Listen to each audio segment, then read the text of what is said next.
Pinaghahanap ng isang motorista sa Pasay na bumaril at nakapatay sa traffic enforcer na sumita sa kanya. Balitang hatid ni Athena Imperial.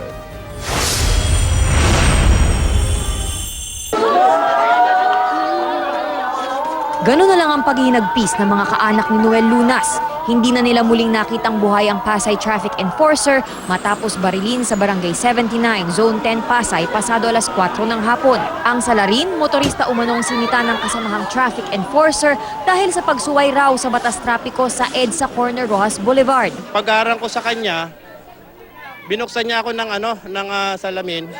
Ang pagkakasabi niya, pamangkin ako nung general. So humarurot na siya ng takbo. Si Lunas daw ang humabol sa motorista dahil mas malapit siya sa direksyong pinuntahan ng traffic violator.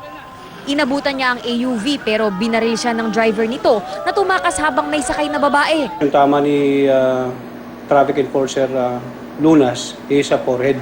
3 basyo ng bala ng 45 kalibreng baril ang narecover sa crime scene. Kasong murder ang kakaharapin ng mga salarin.